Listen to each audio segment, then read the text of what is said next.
Buenos días. En la clase anterior vimos la homeostasis del sodio. Hoy vamos a revisar lo que es la homeostasis del agua. Otra vez para recordar que la mayor constitución de nuestro organismo es agua y en el caso del varón representa el 60% del peso corporal y el 50% en la mujer. De esta agua corporal total se va a distribuir en el líquido intracelular el 66.6% y en el extracelular el 33.3%. ¿Qué más hemos revisado ya? Que tiene que ver entre los reguladores la osmolalidad plasmática, que hemos dicho que es más o menos 287 más o menos 7 miliosmoles por kilo de agua. Esta osmolalidad plasmática va a estar regulada básicamente por la concentración de sodio, que puede dar entre 97 a 98% de la osmolalidad, ya que es el catión que está en mayor cantidad en el extracelular. Entonces, cuando hay cambios en la osmolalidad, eso es igual a cambios en el sodio, porque ya hemos dicho que depende del sodio. También puede a veces haber cambios en otros osmoles, como el caso de la glucosa y la urea, o algún osmole exógeno que pudieran intervenir. Pero en condiciones normales esto no sucede. Cuando hay patología, sí. Lo que tenemos que recordar es que esta osmolalidad se mantiene estable y que las variaciones son muy pequeñas, ¿no? Para que tengamos patología tiene que subir 2 hasta 3% de lo normal para que tengamos un cuadro clínico. Esta es la fórmula que ya conocemos de la osmolalidad plasmática, que viene a ser 2 veces la concentración del sodio plasmático más la glucosa entre 18 más la urea entre 6. Y eso es más o menos 287 miliosmoles por kilo. Ahora veremos cómo funciona la regulación de la osmolalidad plasmática. Y es muy importante. ¿Por qué? Porque ya hemos visto que el movimiento del agua del líquido intracelular al extracelular y viceversa depende de la ósmosis. Entonces, los cambios en la osmolalidad van a ocasionar cambios en el volumen del agua de ambos compartimentos. Entonces, la forma activa de regular la presión osmótica del medio interno va a depender de estos movimientos. Cuando hay hiposmolalidad e hiperosmolalidad van a producirse síntomas neurológicos serios, incluso la muerte, como resultado del movimiento del agua dentro y fuera del cerebro. En este caso, el intracelular es el cerebro. Se vuelve se vuelve de mucha importancia porque hay que atravesar la barrera hematoencefálica y demora un poco más su adaptación y no es como la membrana celular que rápidamente se estabiliza a un lado y otro de la membrana. En este caso no, como vamos a revisar. Generalmente ya lo sabemos, la osmolalidad plasmática está determinada por la concentración del sodio y la regulación de la osmorregulación depende de los osmorreceptores del hipotálamo. Y estos van a responder mediante la secreción de la hormona antidiurética y la SET.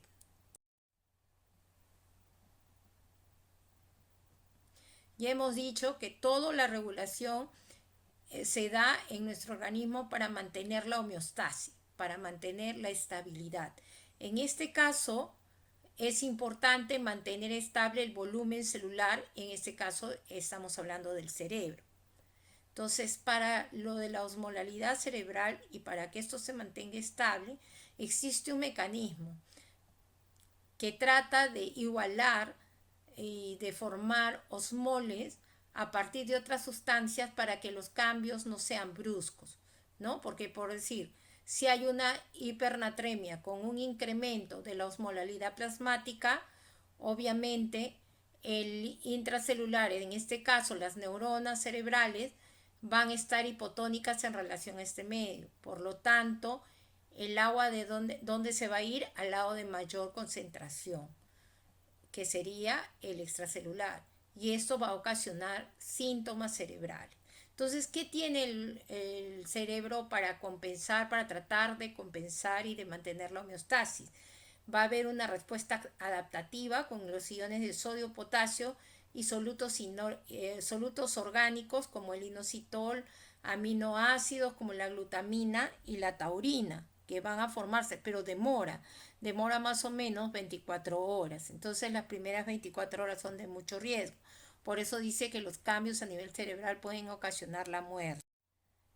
Muy bien, entonces tenemos en la hormorregulación, vamos a tener dos formas de respuesta. Primero el ajuste rápido y el ajuste lento. ¿Qué es esto? El ajuste rápido es cuando añadimos sal, por decir, comemos cancha salada en el cine, a nivel del vaso sanguíneo, vamos a tener un aumento de la concentración del sodio y esto va a hacer que se libere, porque va a aumentar la osmolalidad plasmática, se va a liberar la hormona antidiurética y esto lo que va a hacer es reabsorber el agua en el túbulo colector, ¿no? Buscando la dilución y regresar al estado estable. Eso es la primera respuesta de ajuste rápido, ¿no? Entonces, ¿qué tenemos? Pero luego este aumento de volumen reduce otra hormona, a la aldosterona. Entonces su función de reabsorción de sal, que es lo que hace normalmente la aldosterona, se bloquea. Y en esto, ¿qué va a pasar como respuesta? Hay una pérdida de sal por la orina que arrastra agua. Y de esa manera, con este ajuste lento a nivel, digamos, del túbulo irisal y colector por acción de aldosterona, se va a orinar y vamos a regresar al estado estable. Entonces, en la hormorregulación, primero un ajuste rápido liderado por antidiurética y el ajuste lento liderado por la aldosterona. Seguimos. Vamos a hablar un poco de las diferencias entre lo que es la osmorregulación y la regulación del volumen circulante efectivo. Se interrelacionan, siempre se van a cruzar, pero hay algunas diferencias, ¿no? La osmorregulación. ¿Qué es sensado para la osmorregulación? La osmolaridad plasmática. Pero cuando hablamos de regulación del volumen, ¿qué cosa es lo que se sensa? El volumen circulante efectivo. Ya ustedes saben que el volumen circulante efectivo es la cantidad de sangre que está contenida en el lado arterial y que va a llevar el oxígeno, va a perfundir los tejidos. ¿Cuál es el sensor? ¿Quién lo detecta? En el caso de la osmorregulación, los osmoreceptores hipotalámicos. En el caso de la regulación del volumen, el seno carotídeo, los varoreceptores, la arteriola aferente, la aurícula, ¿no? ¿Cuáles son los efectores? ¿Cuál es la respuesta? En el caso de la osmorregulación tenemos a la antidiurética y a la SED. Y en el caso del volumen, el sistema renina-angiotensina-aldosterona, el sistema nervioso simpático, que ya hemos hablado, el péptido atrial natriurético, la natriuresis por presión, indirectamente también se estimula la hormona antidiurética. ¿Qué se afecta en el caso de la osmorregulación?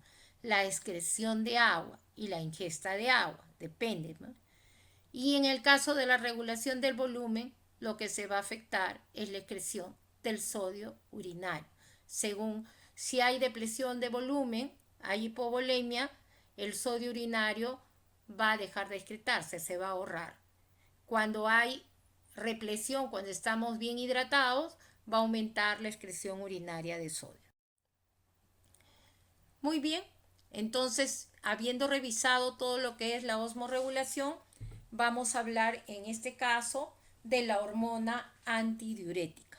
La hormona antidiurética que va a censar el incremento de la osmolalidad plasmática a través de los osmoreceptores ubicados en la neurohipófisis, ¿no? Eso es lo primero que tenemos que recordar. Ese es el estímulo primario para la secreción de la hormona antidiurética. Pero también, como vimos en el cuadro anterior, cuando hay disminución del volumen circulante efectivo, también es un estímulo menor para la secreción de hormona antidiurética. Y también vimos que cuando se estimula la hormona antidiurética, tiene que ver con el manejo del agua, con el volumen urinario final. ¿Y qué es lo que va a pasar? Va a ahorrar el agua, va a reabsorber más agua, por lo tanto va a haber una disminución del flujo urinario. ¿Y cuál es eso? Miren, si nosotros vamos a sobreponer la osmorregulación y lo que es el volumen extracelular, o sea, el volumen circulante efectivo. Entonces, ¿qué tenemos?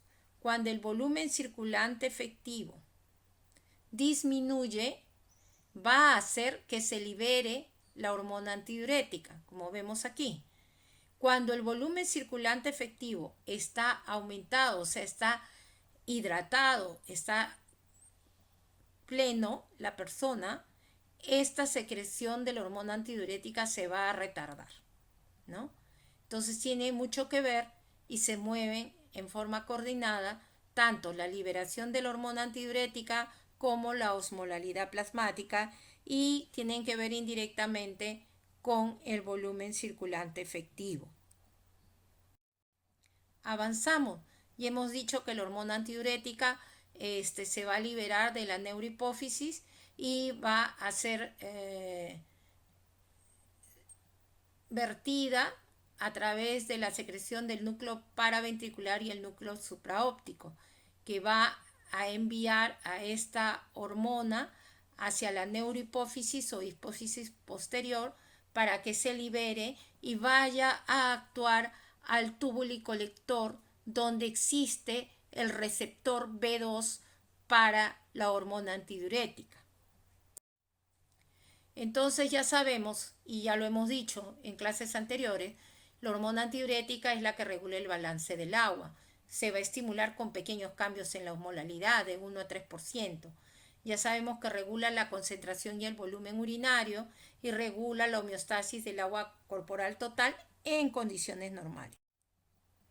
Aquí vemos lo mismo, cómo es que se libera, cómo es que de los núcleos supraóptico y paraventricular va, que es donde están los hormoreceptores, se va a liberar la hormona y va a ir a la neurohipófisis, al lóbulo posterior, y de ahí ser enviada al torrente sanguíneo y hacer su acción a nivel sistémico, a nivel arterial especialmente, a través de su receptor B1 y a nivel renal a través de su receptor B2. La hormona antidiurética, llamada también vasopresina, debe su nombre a una de sus funciones, que es la de aumentar la presión arterial. Por eso se llama vasopresina. Y hemos dicho que se va a estimular su liberación con aumento de la osmolalidad. Entonces, el segundo estímulo para la liberación de la antidiurética es si cae el volumen circulante efectivo en un 10%. Y especialmente esto se presenta cuando hay hipovolemia e hipotensión, y muchas veces ese estímulo va a ser mucho más potente según la gravedad del paciente que el cambio de la osmolalidad que van a censar los otros receptores. Aquí se cuadro para que vean que hay diferentes estímulos, además de los grandes que hemos mencionado, para la regulación del volumen y la osmolalidad. ¿Qué tenemos? El aumento de la antidiurética también puede ser liberado por angiotensina 2, acetilcolina, epinefrina, bradicinina, prostaglandina. Drogas, morfina, vincristina, ciclofosfamida, apomorfina, hay un montón. Las náuseas, los vómitos, la hipoglicemia, todo eso va a liberar la hormona antidiurética. ¿Cuáles lo inhiben? ¿Quiénes hacen que no se secrete la hormona antidiurética? Si hay disminución de la osmolalidad, si hay aumento del volumen circulante efectivo, en este caso van a bloquearlo la norepinefrina, la misma hormona antidiurética. Cuando la morfina está a baja dosis puede tener ese efecto, y tenemos generalmente la flufenacina, la prometacina, el oxilopran, el butorfanol, el alcohol, todos ellos pueden inhibir, ¿no? Y obviamente la represión del agua. Si estamos bien hidratados, también cesa el estímulo para la secreción de antidiurética. Como les decía, la hormona antidiurética tiene diferentes acciones. Es un determinante fisiológico de la retención y excreción de agua, ya hemos dicho, ¿no? Es la que se encarga de regular finalmente el volumen urinario. La hormona antidiurética tiene 3 receptores. Ya hemos hablado del B1, que hemos dicho que está a nivel de los vasos sanguíneos y que tiene un efecto vasopresor, puede mejorar la presión. ¿Por qué? Induce vasoconstricción y liberación de prostaglandina. Luego tenemos el B1B o B3, el receptor B3, que media su efecto de antidiurética hipofisiaria liberando ACTH. Esa es otra acción que tiene. Y la que más nos compete a nosotros es lo que va a hacer a través de su receptor B2, donde media la respuesta de la hormona antidiurética y estimulando la adenilciclasa en el túbulo colector. Y es ahí cuando aumenta su secreción que va a reabsorber el agua y va a disminuir la excreción de agua, la excreción urinaria de agua. Esto es más o menos para ver a grandes rasgos qué pasa si no hay antidiurética. Si no hay antidiurética, somos capaces de poner 20 litros de orina al día y eso con una osmolaridad de 50, como vamos a ver. Y cuando está en su máxima acción la antidiurética, podemos concentrar la orina y miren, y esta puede ser de 1 a 1.5 litros por día. Lo vemos aquí, en esta nueva diapositiva, vamos a ver en el lado izquierdo lo que es la diuresis. ¿No es cierto? Que es parecido a lo que hemos visto. No hay acción de antidiurética. La osmolalidad urinaria, miren, ha caído a 50 y vamos a poner hasta 20 litros de orina. Y en el otro lado, en la antidiuresis, vamos a tener que la osmolalidad puede llegar a 1200 y se va a reabsorber todo el agua por acción de la hormona antidiurética. Y en esto juega mucho el mecanismo de contracción. O sea, disminuye el volumen de orina. Muy bien, ¿cuál es la aplicación clínica de todo lo que hemos descrito? Si aumenta la hormona antidiurética, aumenta el volumen extracelular, tenemos como consecuencia hiponatremia por dilución. Y un ejemplo claro de esto es la secreción inadecuada de la hormona antidiurética. Después tenemos que si hay disminución de la hormona antidiurética, hay disminución del volumen extracelular, entonces hay hipernatremia, diabetes insípida, central, porque no hay antidiurética. Si no hay antidiurética, entonces no hay quien reabsorbe el agua en el túbulo colector y va a orinar grandes volúmenes de agua. También tenemos cuando falla el receptor B2, que ya hemos visto que estaba en la membrana vasolateral del túbulo colector, entonces se va a presentar lo que llamamos la diabetes insípida nefrogénica, porque hay una lesión en este receptor B2. Por lo tanto, no puede cumplir con su acción de reabsorber agua, la antidiurética. Pero los osmoreceptores no solo activan a la hormona antidiurética, también van a estimular la sed, ¿no es cierto? Entonces sabemos, ¿cuál es el estímulo? El aumento de la osmolalidad plasmática, tanto para la secreción de la hormona antidiurética como la sed. También las neuronas que regulan a la sed se ubican a nivel ventromedial y anterior del hipotálamo, como vemos ahí.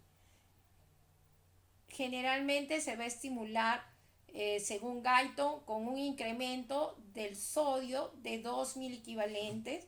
Otros dicen con un incremento de la osmolalidad a 295 miliosmoles por kilo de agua o una concentración de sodio en 145 miliequivalentes por litro.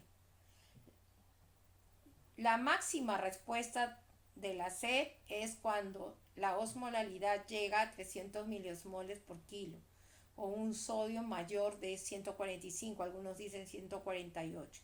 Y podemos consumirnos tanta agua como entre 20 y 25 litros por día.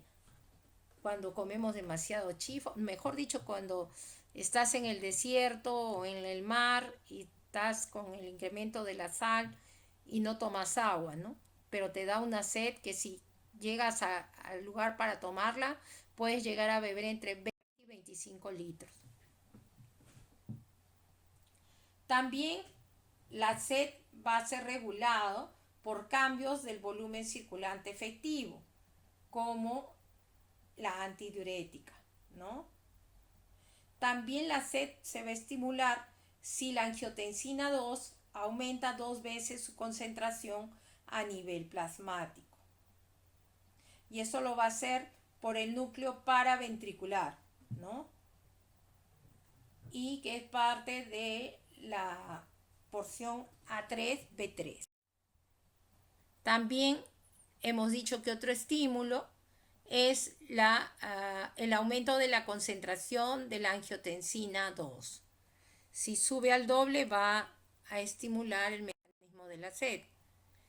Y hemos visto que son mecanismos combinados, el de la sed y la hormona antidiurética. Entonces, si hay una pérdida de agua, hay un aumento de la osmolaridad. Esto libera la antidiurética por un lado y estimula la sed por el otro. Cuando se libera la antidiurética, va a aumentar la reabsorción tubular de agua. Y la sed, un aumento de la ingesta de agua. Los dos buscan diluir el líquido, ¿no? El líquido extracelular. Una vez que estamos saciados, se inhibe la antidiurética y el deseo de la sed. Ya vimos todo lo que era regulación, osmorregulación en relación con el agua, pero también hemos dicho que vamos a tener que revisar todo lo que es la regulación del volumen circulante efectivo, ¿no es cierto? Entonces, este volumen circulante efectivo básicamente tiene que ver con el manejo del sodio. ¿Qué tenemos? Los cambios, en este caso, son sensados por receptores de volumen. En la osmorregulación eran osmoreceptores. Estos receptores de volumen están ubicados a nivel del sistema carotídeo, al nivel de la aurícula, como veremos. Y estos van a activar una serie de efectores para restaurar la normovolemia, para restablecer el volumen, que son variaciones en la resistencia vascular, el gasto cardíaco y lo que hemos venido diciendo, la excreción renal de sodio y agua.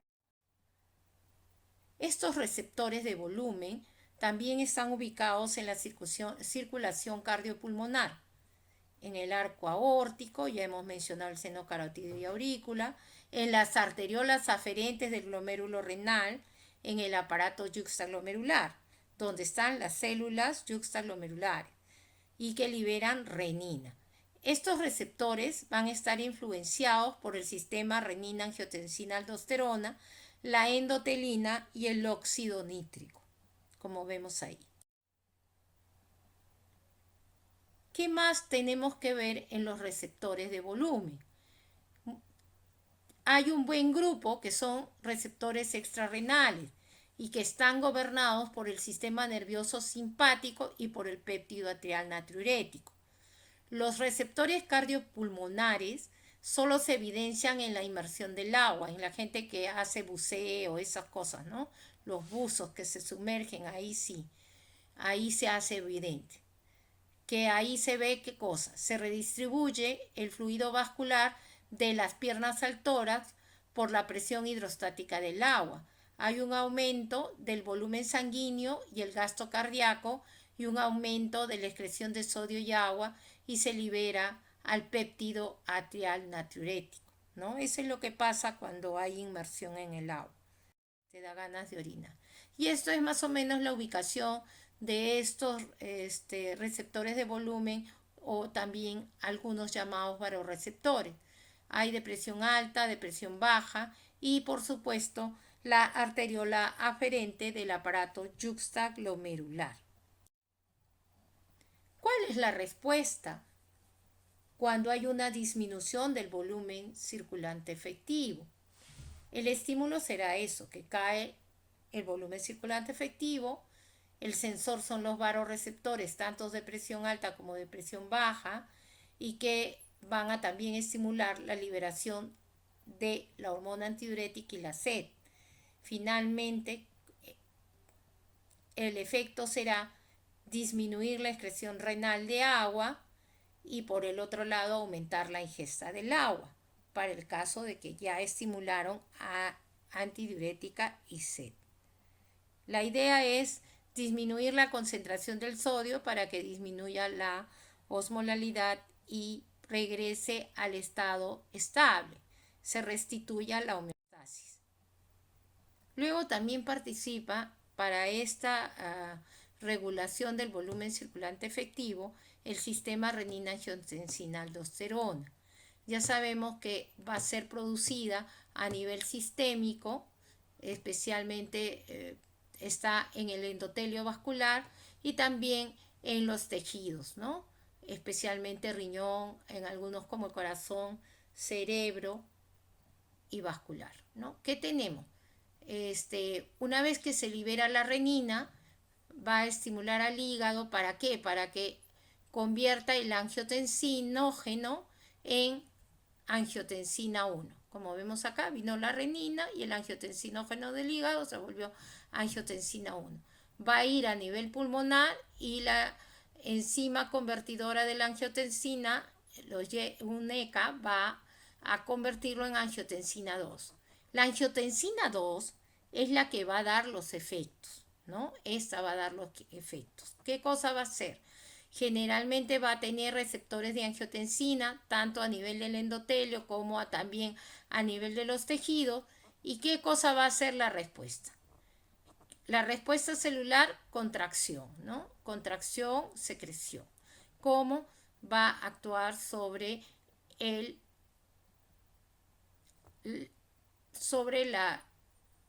aumento de la resistencia de la arteriola eferente, pero también va a producir vasoconstricción para restituir a nivel sistémico la presión arterial. Tiene regulación de gen del renina, de YECA y receptores de angiotensina 2. Eso es a nivel general. Otra vez, esto es lo mismo, cómo es que actúa visto de otra manera. Y completando todo el cuadro con acción de aldosterona, que en este caso, después de la angiotensina 2, va a estimular a nivel de la corteza suprarrenal para la secreción de aldosterona, producir la reabsorción selectiva del sodio y la secreción de potasio o de hidrogenión según se requiere. Muy bien, entonces otra vez el principio de balance. La excreción renal debe ser el producto de los ingresos menos los egresos, ¿no? Y en esto, en la excreción renal de agua, ya hemos visto que va a participar el sistema multiplicador contracorriente y la hormona antidiurética. ¿Por qué? Porque en la porción del túbulo colector es donde finalmente va a dar el volumen de la orina. Ya sabemos que el agua se va a reabsorber 45% en el túbulo proximal, 40% en el asa de Henle, 5% en el túbulo distal y el resto va a ser el 10% en el túbulo colector. Y vamos a ver, ¿se acuerdan? El caso de la diuresis sin antidiurética, que podemos tener una osmolalidad urinaria de 50 miliosmoles y poner un volumen urinario hasta de 20 litros. O antidiuresis, donde vamos a tener una concentración máxima de 1200 miliosmoles y poner hasta menos de 1 litro de orina. ¿Cómo es la regulación de la reabsorción renal del agua? Ya hemos visto que los estímulos de la regulación del agua, uno por un lado es la osmolalidad plasmática y por el otro lado es la relación con el volumen circulante efectivo. Entonces, este mecanismo es en realidad realizado por el riñón y a expensas de la concentración de solutos, especialmente del manejo del sodio. La excreción renal de los electrolitos, no solo del sodio, el potasio, los iones hidrógeno, el calcio, el magnesio, el fosfato, todo lo que hemos visto en la clase anterior van a ser regulados según las necesidades fisiológicas, según lo que requiere el organismo para mantenerse en homeostasis. Esto ya lo vimos, es cómo se reabsorbe el agua y hemos visto que en el lado de la membrana vasolateral está el receptor B2 que va a actuar sobre la adenilciclasa a través de la estimulación de la adenilatociclasa con consumo de energía, y al interior de la célula se van a empezar a formar las vesículas que van a migrar hacia la membrana luminal para convertirse en canales para la reabsorción del agua, y que en este caso se llaman aquaporina 2. Ingresa el agua a la célula. Una vez que está en la célula también se van a formar otros canales de agua.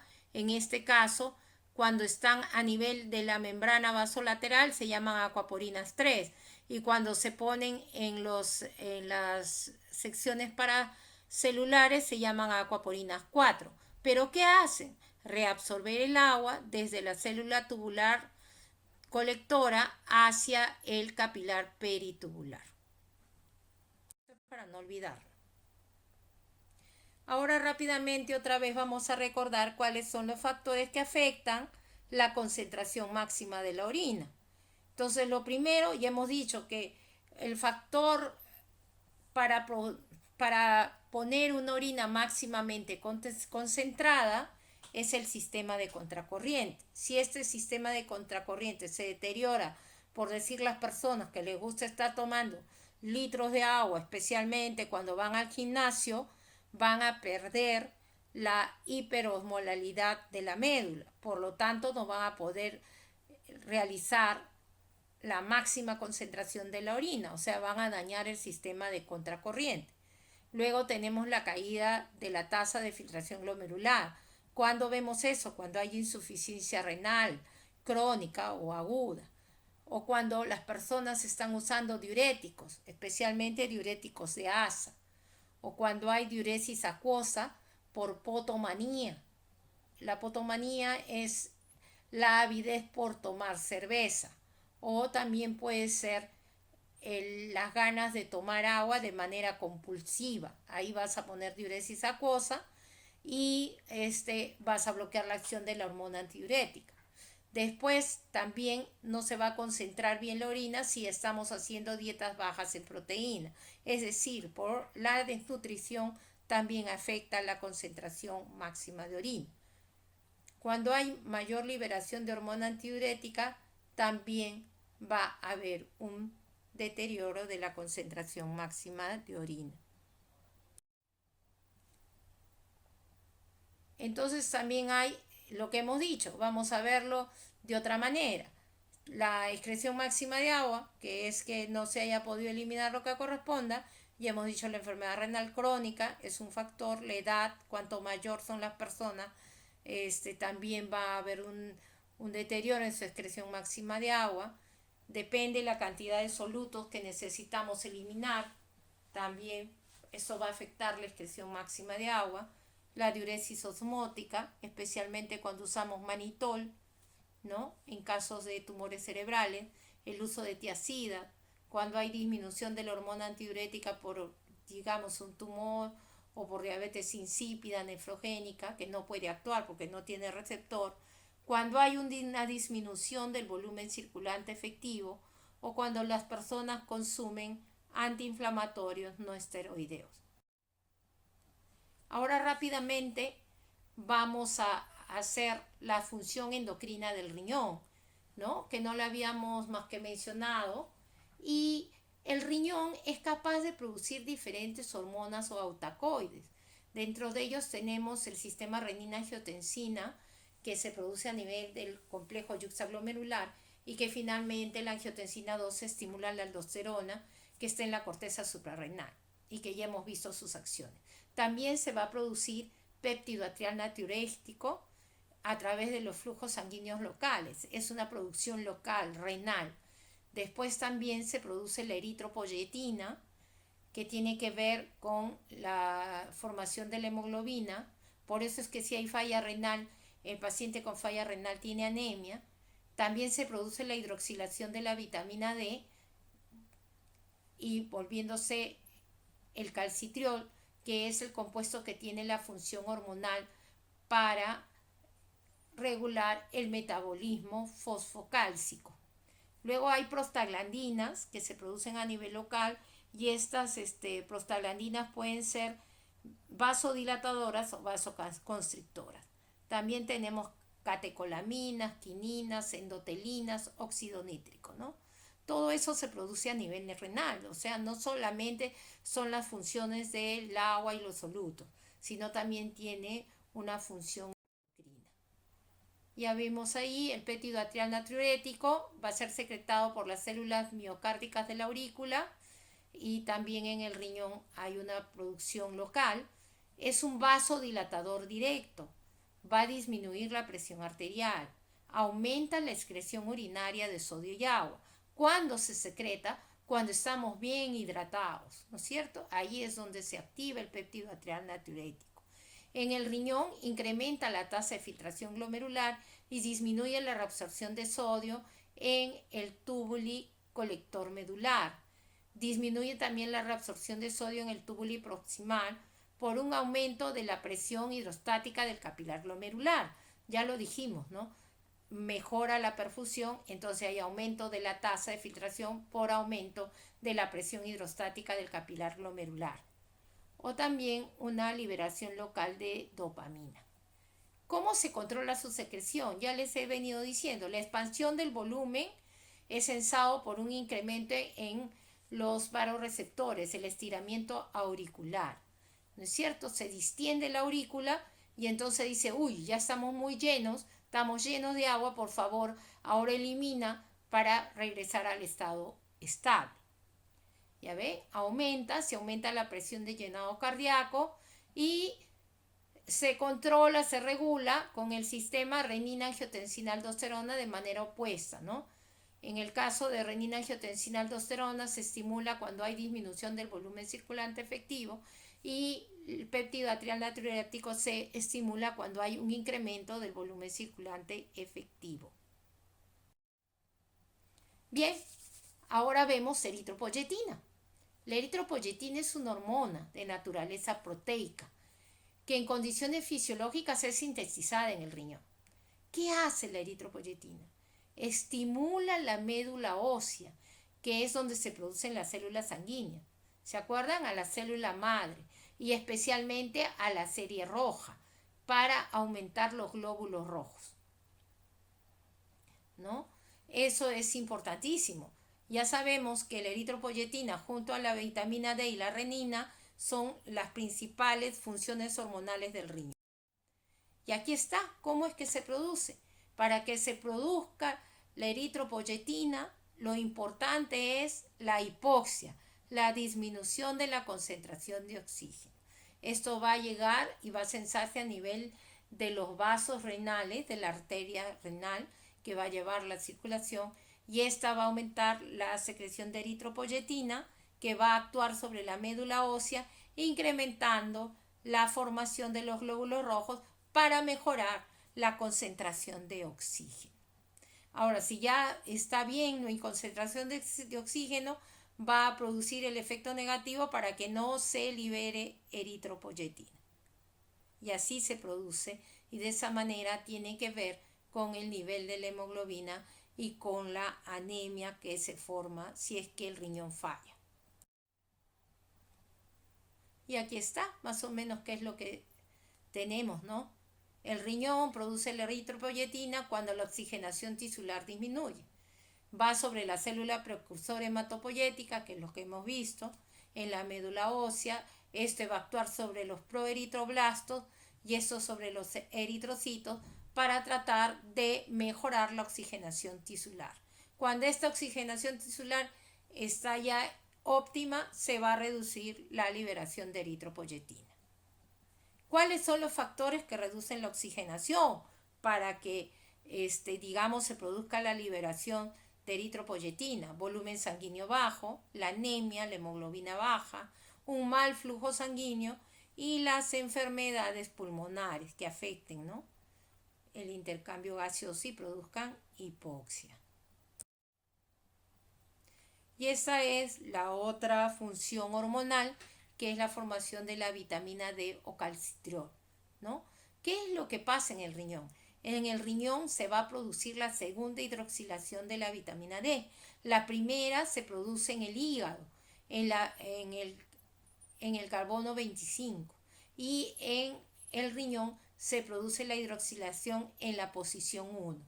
Y ahí cuando ya se hidroxilen ambos en la 25 y en la 1 es donde ya la vitamina D se ha vuelto activa. Es su presentación activa la que tiene función hormonal. También se llama dihidroxivitamina D3 o calcitriol. Va a tener función endocrina y paracrina y va a tener acciones biológicas. ¿Qué cosa hace la vitamina D3? La absorción intestinal del calcio y fósforo, supresión del hiperparatiroidismo, se encarga, ya hablamos, de la remodelación ósea, va a inducir al factor de crecimiento 23 y al cloto, que estos han sido descritos recientemente y tienen mucho que ver con el metabolismo calcio-fósforo a nivel renal. También hay la supresión del sistema renina-angiotensina por la vitamina D, inhibición de la proteinuria y prevención de la inflamación. Como vemos, hay muchas funciones relacionadas a la dihidroxivitamina D3 o calcitriol. Y tenemos otras funciones renales, las vimos al comienzo. Interviene mucho en la vida sexual cuando hay insuficiencia renal, hay una disminución del nivel de testosterona en los varones y disminución de la libido en ambos sexos. También hay una caída de la calidad de los espermatozoides, ¿no? Muy bien. Y también tiene que ver con el crecimiento y es importante especialmente cuando la insuficiencia renal es en niños. ¿Por qué? Porque no crecen si no les damos hormona de crecimiento. Y ya sabemos lo de la renina que controla la presión arterial. Ya hemos dicho que produce otras autacoides, endotelina, que ya vemos que regula la resistencia vascular, también va a participar en la modulación del transporte de solutos y fluidos y en la regulación de la proliferación celular y acumulación de la matriz extracelular. El óxido nítrico es un vasodilatador y es de acción muy corta y tiene efectos locales transitorios. Las acciones a nivel del riñón son regulación de la hemodinámica renal, produce vasodilatación, especialmente se libera, por decir, cuando exponemos a un nefrotóxico, en este caso el contraste yodado, cuando también usamos fármacos, el óxido nítrico se va a liberar para mejorar la perfusión haciendo la vasodilatación. También modula el transporte de fluidos y electrolitos y regula el daño en respuesta a una injuria, que es lo que les estaba mencionando, ¿no?